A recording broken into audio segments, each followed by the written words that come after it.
All right, listen up, you primitive screwheads. You know why we're here. We're here to do an honest review. An honest review that's as objective as we can make it, even though occasionally we might slip and just, give our own possible feelings on it. But we're going to try and make it as objective as possible for you. My name is Cyberpunk Holiday, aka Stefan JD, and here with me today is Jesse Chavez. Hello.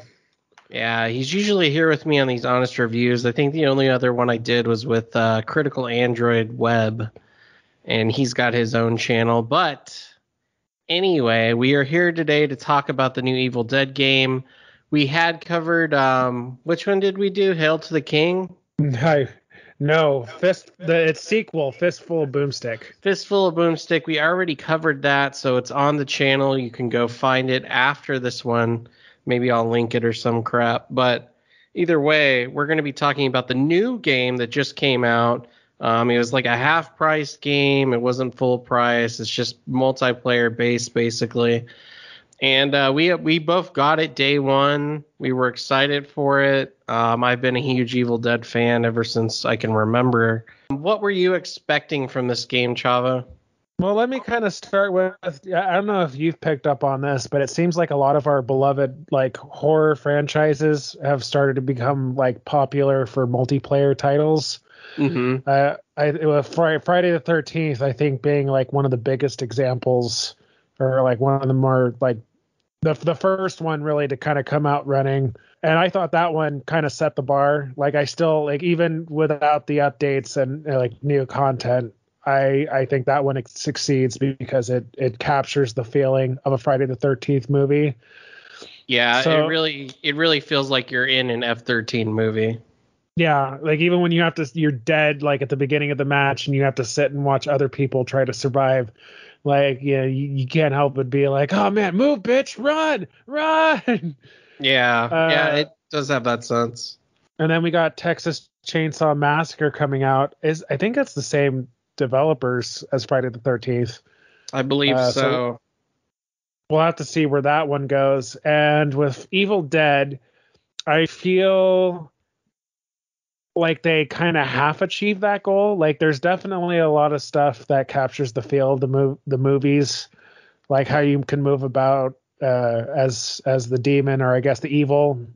It's very reminiscent of the camera pan shots and the amount of gore. I'd say the violence, it definitely feels in line, but I don't know, man. I feel like the combat's still lacking. There's not enough variety to it. It's literally the same moves no matter who you play as in the game, whether it's Ash or his sister. Right. So, yeah, let's explain that. So the game is basically multiplayer. You get 4 people. You can't pick the same character. If you both want it to be Evil Dead 1 Ash, you can't do that. So you have to fight a little bit for who you want. Most of the time, generally there's 4 different Ashes to choose from. So with various clothing, if you got the DLC or you bought it early, so you're okay with on Ashes at least. Generally, everyone can pick an Ash. Aside from that, all the supporting characters from every single thing Evil Dead are all there. In terms of people who could fight, Ash's dad isn't there because couldn't really fight. But it's interesting, because you got his sister Cheryl, who I don't know, I feel like we didn't really get to know her well enough in the first movie to be like, oh yeah, no, that's definitely her traits. That's so Cheryl. But I don't know, they take creative liberties, but it still feels, I guess, half true to the characters. And some of them, like you said, Cheryl, I think she gets 30 minutes of screen time before she bites it. And then she comes back as older Cheryl. It's the same girl who's playing her in Ash versus Evil Dead, the Evil Dead on the show. And then, so, yeah, her character is not fully, explored, but they're all still there. And, the little things that, idiosyncrasies that might have made them who they are and who they develop on the actual game's team, if they're a support character, it's intrinsically tied to who their character was in the movie, I would say. I don't know if the first movie ever included on Cheryl's horrendous addiction to Shem's Cola, but the game really goes into detail on that one. You need a soda? She's got one. Maybe she'll share. Yeah, but essentially you're four players, and I mean you have an objective. You have objectives, but ultimately it's to collect stuff and then defend other stuff and then kill the last boss. That's every game, essentially. You go and collect items. Along the way, you run into Deadites, of course, and the villain, whoever's controlling it, whether it's the AI or a person, is basically stalking you the whole time. They have to locate you on the map first, and then they can kind of set traps to scare you and raise your fear level. Various other things like spawn in armies to fight, depending on which class they pick, because there's Henrietta with the redneck Deadites. Then there's Evil Ash with the army Deadites that have shields and swords. And then there's the third one, which I forget the name of it, but it's a demon that they summoned from the show. And it's lightning based, and it's got its own type of army to go along with it. Yeah, I think the advantage with the Army of Darkness, of course, is strength in numbers. Yeah. Those skeleton fucks can overwhelm a team in seconds. For Henrietta, I don't know. I feel like Henrietta is kind of like the easy mode. Maybe it's your basic Deadite package. It's what we know from Evil Dead 1 and 2. Mm-hmm. And then with the third one, I'm not that far into the series yet, but I guess stun locking would be the specialty for that class. Yeah, and the electricity. Teleporting. Yeah. Yeah. When it teleports, it's just extremely hard to get hits on it because it's literally hopping too fast for you to swing at it, and it can hit you, teleport, hit you, teleport. Really, the only thing that stops it is when it runs out of energy and drains. Then you can finally, pounce on it. I'd say in terms of capturing the feel of the movies, again, feel free to call me out on it if you think Friday the 13th maybe set the standard too high. Mm-hmm. I think aesthetically, they absolutely nail it. From the Delta to the Nobi cabin, honestly, to the way the cars handle, because, again, very true to the movies. They can't just drive away from the evil. The terrain is very unkind for driving. The combat, I think that's just the sticking point for me. That's where I feel like it kind of falls a bit flat. It's very repetitive. It's very, you grab your weapons, and yeah, you have your perks to kind of vary among the characters in terms of how much damage they can deal and whatnot.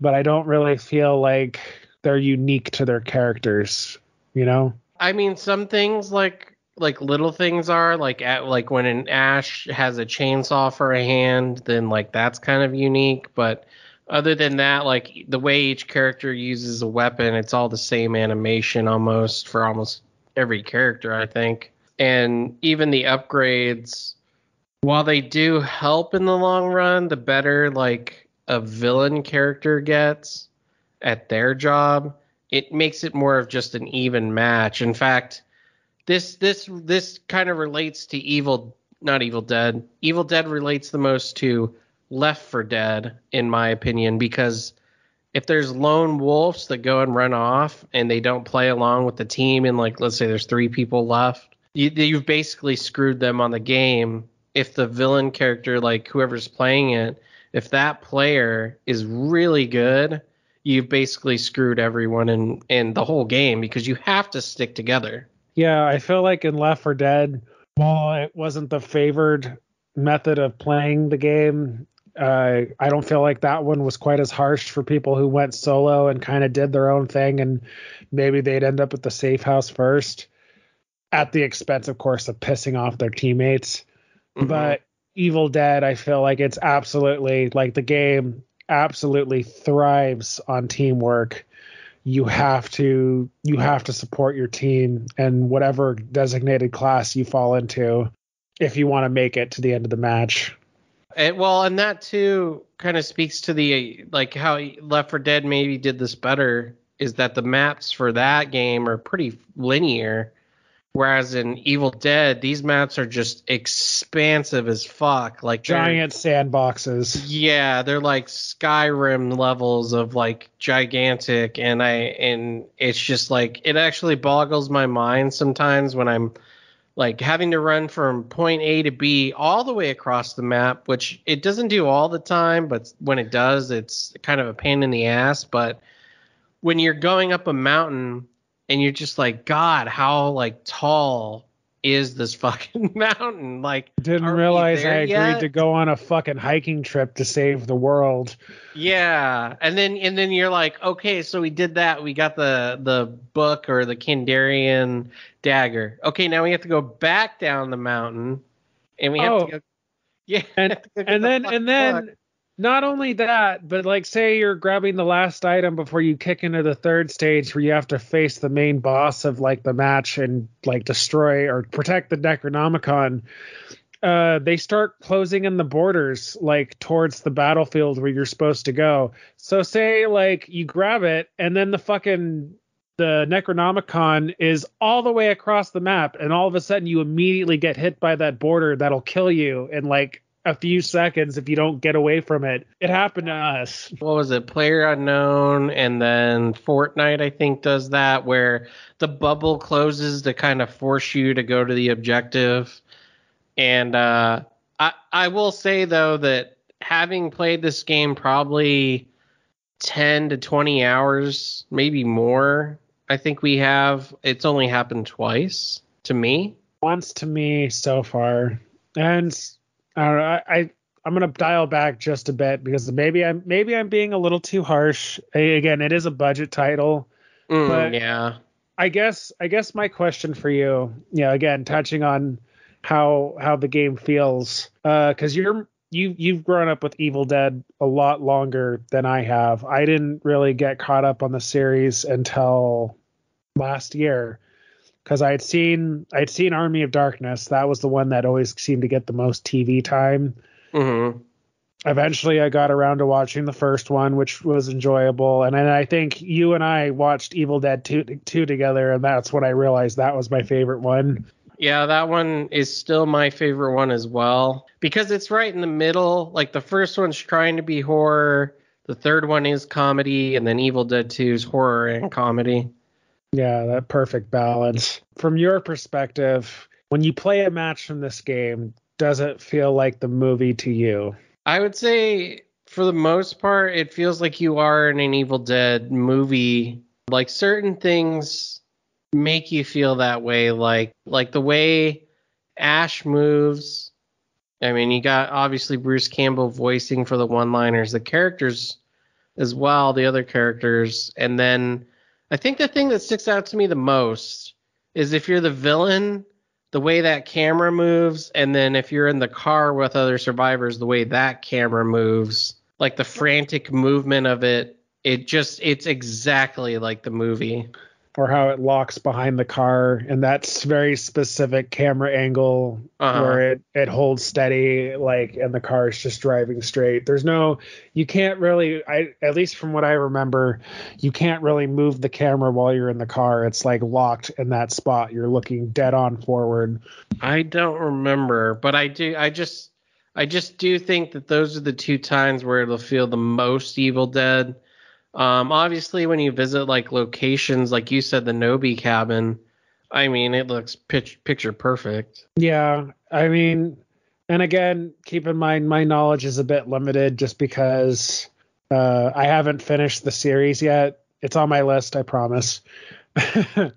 But I feel like with all the expansions to this map, I'm just like a lot of this, like if it was in the series, I don't know. I don't remember it from the movies, and I know we need like some expanse to travel, but it just feels like there's a disconnect for me. Well, yeah, that's its biggest flaw is that the maps are too expansive, but leveled it out enough and managed it enough to where it feels good when you're playing, like and you're traveling far and your team's working together. Like everything feels good. It's just that they didn't have to make him that big. That's the thing. Yeah, I mean, I guess compared to something like, again, Friday the 13th, where we had like our specific camps and whatnot, and it was, I guess I just wanted maybe a little more claustrophobia, because it's weird, like, to think about, like, especially with the first two movies, most of them are confined to the cabin, a little bit of like the shed in the back. And yeah, they go, like, at some point people always end up like in the woods, but they never stay out there long because it's just as, if not more, dangerous. It's probably more dangerous. Well, like that's the weird thing too, is like in the show, it doesn't take place. I mean, like they travel a little bit, but mostly it takes place in his hometown or like at certain locations like S Mart, like things you would know maybe. And then they do go back to the cabin, and then in the other games even, like we've seen what happens when there's an expansive town and the game can't properly handle it. So When you put it that way, maybe I shouldn't have any bitching to do about the maps. At least it's all distinct and different, as opposed to a never-ending maze of suburbia hell. yeah, because that game, well, people can go watch that video. But overall, Were the I will. one-liners in this one better than this Fistful of Boomstick? Oh my God, 100 times better. Although they are still repeat it too often for my taste. They need to get Bruce back. Just be like, we need just an hour. Just give us all your best. Just fucking any situation. Fucking just something. But ultimately, I mean, like we said, you're playing in a multiplayer game, 4-player. You have to go collect things, and then you fight a boss at the end. I mean, that's it. That's the whole game. If you don't want to do that, if you don't sound like that's fun, if you're not a big Evil Dead or multiplayer fan, then I'd be hard pressed to recommend the game to anyone.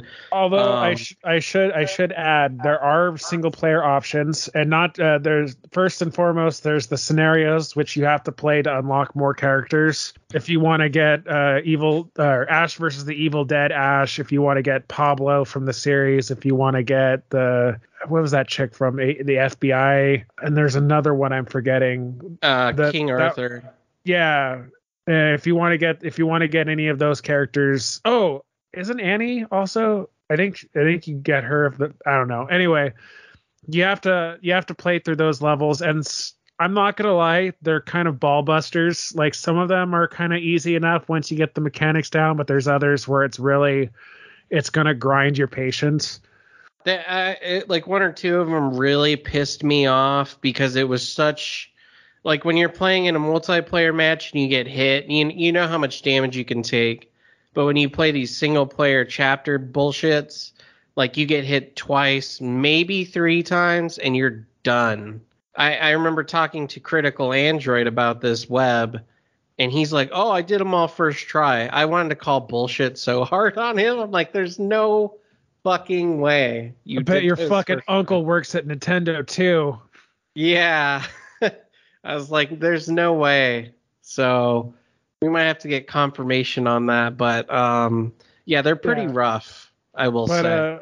On the flip flop on that, there's also you can do AI matches with AI teammates and an AI evil. I don't think you can adjust the difficulty level like Friday the 13th does. Yeah, although, you can't. Fat lot of good that did. Like all that difficulty adjustment for Friday the 13th was, oh, maybe the survivors have more items, like probably a bunch of like knives and fucking first aid sprays. Yeah. But I guess the joy that I do get from this game, and make no mistake, even though I've been kind of half shitting on it for most of this, it is a fun experience. There's a thrill. I really love when the team kind of gets everything together and we all go to take on the boss. It's fucking epic looking, holding up the dagger and just like zapping those, what are they called? Those things that circle the Necronomicon. Well, you have the shards, and then you hold them up to like use lightning bolts to like dispel the evil Archdemons or something. Yeah, that are holding on to the Necronomicon, and then you have to protect it from the evil after you dispel them, and that's your last objective. And You basically, honestly, the combat is pure chaos. It's just insane. Everyone's Bloody fighting for a chaos. hit. Yeah, everyone's fighting to get more kills in for experience. The evil is constantly spawning enemies, traps, all kinds of shit. Because when you raise your fear level, when the evil does, they can possess your character. And there's certain things to like bring it down, like lighting campfires and standing next to them. Some characters, some of the aid characters have special abilities where they can calm down the party. So there's certain things, but like you said, yeah, going to that last battle, it does feel epic, especially when you get into it and you see all four of the players, including yourself, holding up the shard and trying to dispel the evil. Yeah, and you all like kind of roll in on the Delta. Hopefully, if you're doing it right, you come in with the Delta or, generic SUV, come bust it out and just start fighting the archdemons and trying to dodge other deadites, skeletons, or whatever. That part's fun. It's just overall, like, when I think Evil Dead, when I think the experience of the movies, particularly the first one and good chunk of the second, like a lot of it's like one-on-one, so it kind of feels like the whole multiplayer aspect is almost antithetical to the whole property. I would But agree. then I kind of think of the latter half of Evil Dead 2, because I mean they do sort of team up, they have to work together. I don't know. I wish it was a little bit more like that. Like I feel like that's kind of what they're pulling from, but we're not quite there, and maybe more polishing will get it there eventually. Yeah, and that's the thing too, because like they're trying to take so many different types of Evil Dead isms, like from the first one, from the second one, Army of Darkness, and then the show. And I would say that's where the show might come into play more, where like Pablo, Kelly, and Ash would all together take on the Evil Dead all the time. So The show feels like the glue that's holding the shards of movies together in this whole experience. Yeah, so it's kind of hard to place a thumb on it, but you're right. I mean, it does kind of feel more like actiony with like here and there's a line that's supposed to be comedic, and that's it. Like that's the comedy. I mean, occasionally you'll open a box and little like bastard ashes will be in it and they'll jump all over you. There's no comedy in this game aside from that that I can think of. Like none of the other characters really get chances. Maybe it's different with Pablo and Kelly, but I feel like none of the characters really get a chance to be funny or have funny reactions. They'll make the occasional reference to stuff like in the movie, like again, Cheryl. And sorry, I keep bringing her up. I'm a Cheryl main for the game, but yeah, when she goes down, she's like, "Please don't let the trees take me," and I'm like, dark. Yeah, because if anyone doesn't remember, she was raped. I feel she was bark raped. It's like the most talked about scene in that fucking movie. But I still remember watching it the first time. I was like, did that just happen? Yeah. For the records, I think Sam Raimi's gone on records like, yeah, I regret that scene. We went too far. But I think they did it again in the remake too. But aside from that, I mean, aside from those little comedic bits, there's not a lot of comedy. It's mostly action. Again, 4-player, like Fortnite or something. And I mean, you're not building stuff specifically. Something that I think would help. I think they should take a page from Dead Rising 2. I'm not saying that all of the kills in that one were knee slappers, but they were very inventive. And I feel like the Evil Dead series actually is pretty good with Ash kind of like improvising with what he has around him and using them to dispatch deadites. Maybe there needs to be kind of, I don't know, more of that. Almost maybe like you could change your final kill like a Friday the 13th thing with Jason. Yeah. Unlock attack kills or something. Something that feels, again, just to give it a sense of uniqueness, because I just feel you're basically playing like just avatars with different skins and slightly different attribute focuses and their abilities, which I still like. They can be helpful, they can be game changers at times, but I don't feel like they really strike out enough to really make it be like, oh, well, I kind of prefer this over this, at least to me.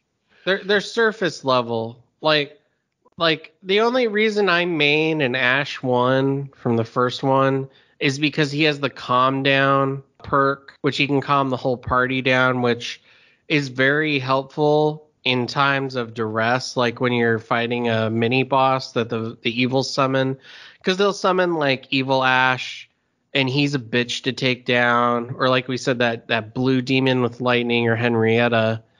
And I mean, you need somebody to have that perk or a med kit, like what's her name has, Cheryl. Yeah.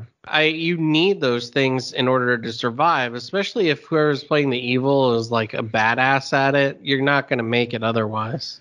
I will say, speaking of the fear mechanic in this game, that is something I do think is in league with the movies. Fear in this game is incredibly oppressive. It could really fuck your game up, and nothing sucks like losing a teammate when they become a Deadite, and especially if they have like a really strong weapon, whether it's melee or shooting, and they end up taking out like 2 other teammates in the process.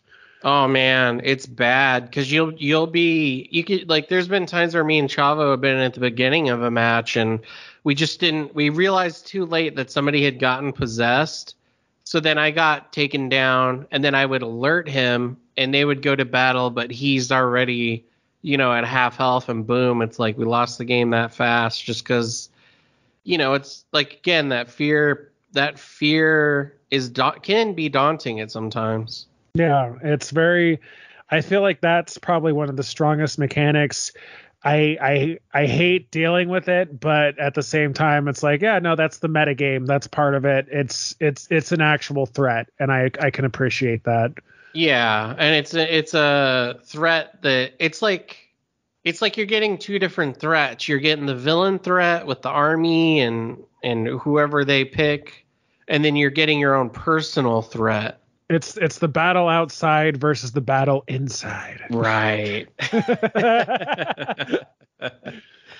But you're right about that. And I think that's the only, like, one of the only extra like layers of the Evil Dead onion here that kind of separates itself from the other games. I mean, you do get to fight back more. There's more enemies than there would be in F13. Dead by Daylight, you're not fixing stupid ass generators. Oh my god.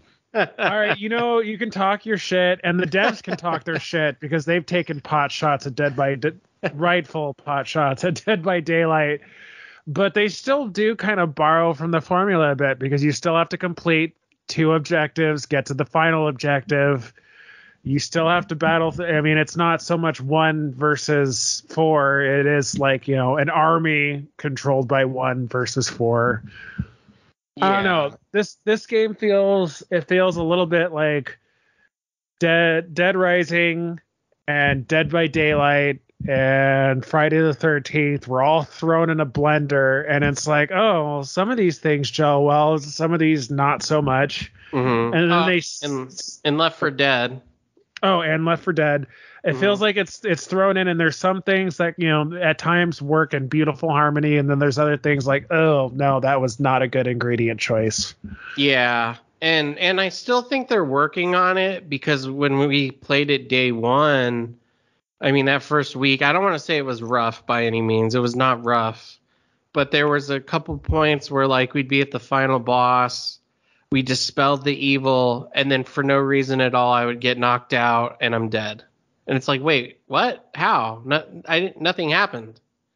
You didn't chug your pink F fast enough, apparently. Yeah.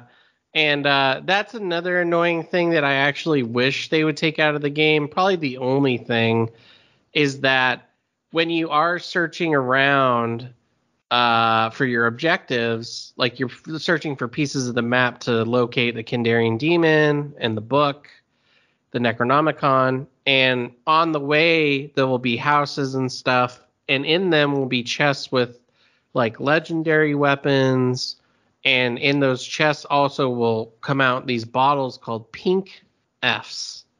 And pink Fs, every single game you play, you have to, if you get some, you literally have to go in a menu and you have to manually perk up the things you want. And that's the only thing that I think I wish wasn't in the game. Yeah, I'm not a fan of the pink fuckers, which I think is their name from the show. Mm-hmm. And they do make a difference, like perking up all of my health or my stamina, or like even my melee, which I perk up first more than anything. I kill enemies twice as fast. Yeah. So it's essential to playing, which sucks because I don't like it. If I could sum it up, I feel like the pros of this game, aesthetically, it's again gorgeous and very true to the films. Mm-hmm. Character-wise, I think you'd be very hard pressed to not find a character that you admire, because they really do pull from every movie and the series. I'm hoping that we get more. I know we're getting. I forget the character's name. He was Ash's best friend. He's getting added to the game. That's been confirmed. From the dude who invented movie? The pink. No, not the first movie. The one that from the show, that the Cheryl episode. You know what I'm talking about? He's played by Ted Raimi. I forget. Well, anyway, so we're getting another character for sure. Personally, I'm hoping we get Mia from the remake. I'd really like to see that, you know. That'd be cool. Get another chainsaw user that isn't an Ash. Yeah, and then even the evil that Mia fights in the remake, if that became a villain, that would be creepy as hell. Yeah. I don't even know I forget what it was called, but it was pretty creepy. That movie is legitimately creepy. I rewatched it recently and it's still like, it's gross. But yeah, I mean, that's a comprehensive look at the game. I mean, that's essentially it. There's nothing else really much to talk about. It's a cheaply made game. It's $30. It's probably even cheaper now. If you're even mildly interested, then it's probably worth the price. I'd say it's also worth looking at as a possible investment because it sold like fucking gangbusters when it first came out at its full $40 price.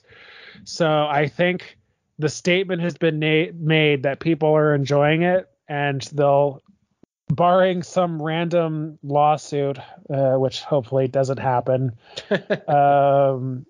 F-13. It wasn't Victor Miller's fault, all right? Yeah, Friday the 13th, everyone. Yeah, God, I'm sorry. I just missed that game, all right? It was fucking amazing. Yeah. But as you know, barring some random out of nowhere calamity, I think that we'll probably see new modes. I know we're definitely going to be getting another one of those story chapter things, probably to unlock Ted Raimi's character. I'm going to get crucified for not knowing the name. Well, it's like a redneck person, right? Sort of. He's the dude who turned out to be, who was Ash's best friend, who, spoiler alert, turns out like Cheryl was like banging him before, you know, the first movie. And Ash was just like, what the fuck? It's, you know what? I think people will forgive me for not remembering because Ted Raimi plays Henrietta. He plays the scared guy in Army of Darkness, and then he plays like the fire, like torch holding guy, and he's played a smattering of roles in all the movies. So he's like the Lon Chaney of, you know, Sam Raimi films. You know, he actually is. That's a good way to put it. He's also a magician in real life.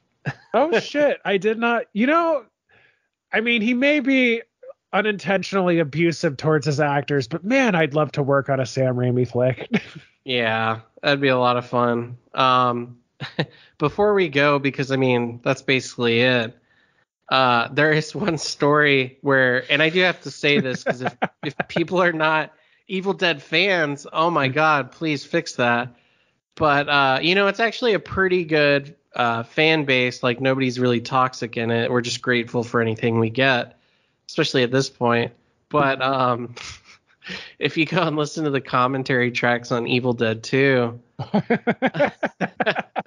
Sam Raimi's on there and Bruce Campbell's on there. And I forget if there's somebody else on there, but, Sam Raimi, he tells the story about how there's this kid on set and he had to take Bruce around behind the shed and smack him around a little bit because he wasn't doing what he was wanting. And the kid's like, is everything all right in there? And Sam was like, just close the door, kid. Just close the door. Look away. I'd say Bruce Campbell gets the intentional beatings, but everyone else, it's just like, oh man, you broke off your fingernail while doing that scratching scene. That sucks. Let's tape that together and do another take. Yeah. It's funny too because after he tells that story, Bruce is sitting there next to him and he's just quiet. He just says nothing. That was his nom, man. Yeah. But I appreciate this game. I'm glad it exists. I think it's a welcome present for any Evil Dead fan because after that series ended, I mean, I think we were all like, well, I guess that's it, man. No more Evil Dead. It was something to bring us back together, no matter which movie in the series or, whether you prefer the series over the movies, wherever in the fandom you sit, it's something, there's a little bit for everybody. Right. And it's all there. It's better than Fistful of Boomstick. Oh my God. So much better. And that's even better than Hail to the King. So let's all be grateful for that. I want to thank everyone for listening. I don't know if we're ever going to cover Evil Dead Regeneration. I mean, that's the best Evil Dead game aside from this one. We're going to fucking have to eventually. Yeah. All right. Let's not play coy. Like we're going to get around to it. You owe me after making me fucking sit through Fistful of Boomstick. All right. Yeah, it's definitely better than that one. Watch, we're going to get to that episode and just like, wow, that was actually, I mean, it's not bad. It was just really fucking boring. And that's the thing too, is that, I love horror. And as it says on the YouTube channel, comic books, horror and stuff or something like that. I do want to cover all the Resident Evil series. We have talked about finishing off Silent Hill. Oh, we will be. Yeah, and all that shit's definitely going to come. So I would expect that all next is Honest Reviews. At maybe some point I'll cover a movie or something too with somebody. Maybe it's be Chavez, but stay tuned. Don't forget to like, share, subscribe. I'm getting subscribers. The channel is growing. So, hit that button. Keep it coming, and then I can keep coming back. He won't. If we lose viewers, he's going to send me away. But yeah, thanks everyone. I've said it a million times now. Catch you later. Peace.